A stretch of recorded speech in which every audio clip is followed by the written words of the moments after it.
Hello everybody, Resented here, back in my program. I botched the intro, so what does that say for the quality of this video? We will see, but I'm in my program doing a small video. It's not going to be of me programming any classes. I'm going to start that very soon, I promise. I've just been doing some behind the scenes stuff on my floor generation, which I will show you very shortly. Basically, before, floor generation was very simple. Each one of these rooms right here, off on the side, all these rooms, each one of them had only two variables, which was weight and max allowed, and the weight was basically the chance of that room spawning relative to all the other rooms' weight combined. And so the higher weight that a room had, the better chance it had to spawn. So for instance, if you have 10 rooms, like the way that it worked is, this is just an example, but the way that the floor generation works is, let's say you have 10 rooms, each of them has a weight of 10. So basically what that means is each room has an equal amount of chance to spawn since each room has the same weight. But, I don't know why I said 10 rooms. I should have said 2 rooms because of the next example that I'm going to say. If you have 2 rooms and both of them have a weight of 10, they're both going to have an equal chance to spawn. But if you have one room with a weight of 20 and one room with a weight of 10, then that means that the room with the weight of 20 has a 2/3 chance to spawn, and the room with the weight of 10 has a 1/3 chance to spawn.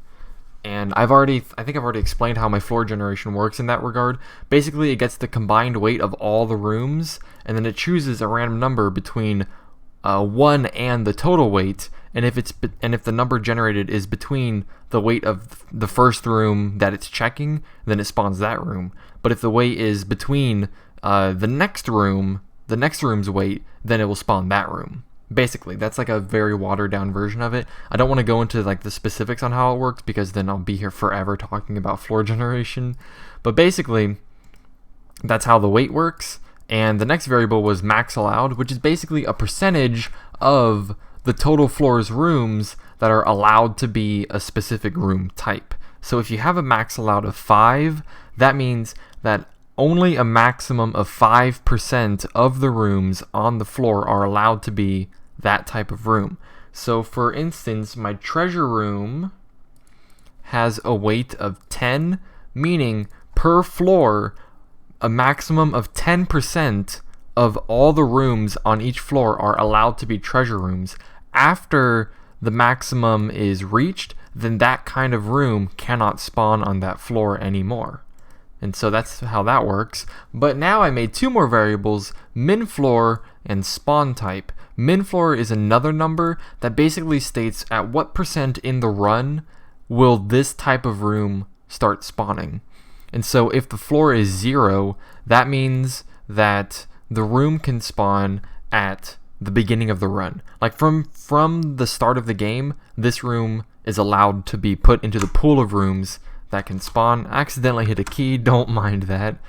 And so sorry if you picked up that, my phone just vibrated. But if the min floor is say 50, then that means that type of room can only spawn at the halfway point of the run of all the floors. And if it has a min floor of 100, that means the room will only spawn after the full game is completed and you keep going, basically.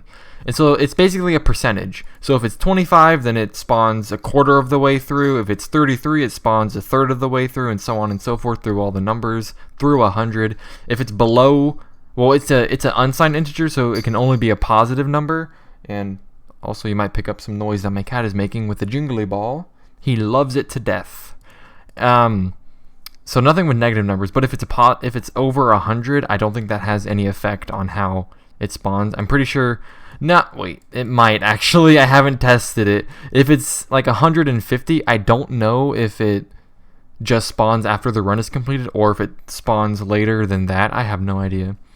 I'm just gonna keep it. The maximum is 100, so let's not test that. And then spawn type is basically where in the floor does it spawn. And then as you can see up here, I have the 4 types. Any means that it can spawn anywhere in the floor. Beginning means it'll only spawn in the first third of the rooms. So if the current floor has 9 rooms total, if it has a type beginning, it can only spawn in the first 3 rooms. After that, it can't spawn in any of the other rooms. And so it only gets the chance to spawn in the first third. Middle can only spawn in the middle third, which makes sense. And end, of course, means it can only spawn in the end third of the rooms. And so this gives a lot more efficiency on how I can affect how rooms spawn in the game, because now I can have it to where, say, a quest room, where when I make the quest room, it's going to give you a random quest to complete by the end of the floor.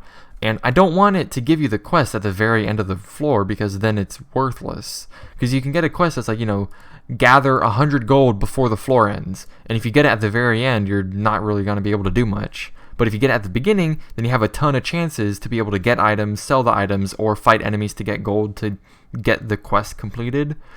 And so the quest room is going to have a type beginning. And then for, say, a mini-boss, maybe I only want the mini-boss to spawn at the end of the floor, so it'll have a type end. And so on and so forth through all the different rooms that I want to have. So that gives a lot more variability in the floor generation. And I did it to where some types of rooms can only spawn in a certain percentage of the run. So for instance, a blacksmith room, it has a min floor of 50 right here, which means it only starts spawning once you reach the halfway point of the run. Meaning it's sort of like a more rare room, it's like a better kind of room. And since it's better, I want it to start appearing near the end of the run, so that it kind of like scales. So like the more you play, the more rooms start unlocking for you to get, and like the more complex it gets as the run goes on.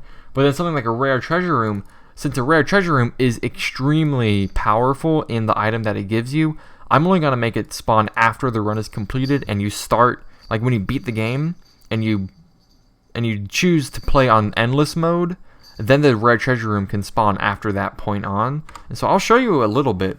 We'll have it to where I turned off the sound effects so that you can sort of hear me talk a little bit more, and you can hear my cat going apeshit on the on his toy. But so you'll see, if you look down here in the output box, you'll see we're not getting any blacksmith rooms, we're not getting any potion rooms, we're not getting any rare treasure rooms, we're just getting like the very basic starting rooms, like a stat check, a shop, a treasure room, gambling, all that sort of stuff.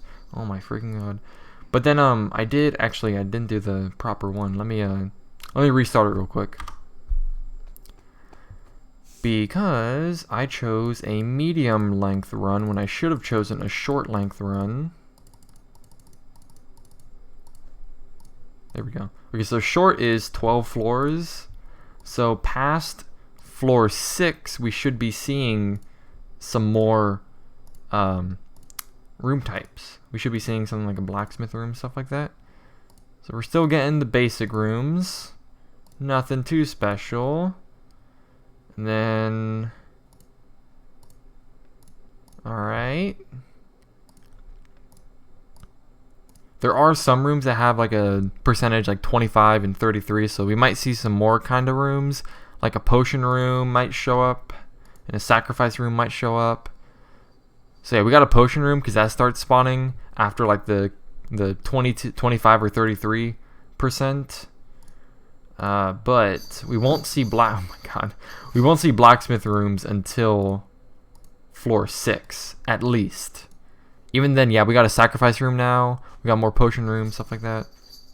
Oh my god. There's sacrifice and potion. And then here we might even get a blacksmith room. We didn't get one. We might get one on the next floor. Oh my. I don't know if the mic's picking that up, but that is very loud.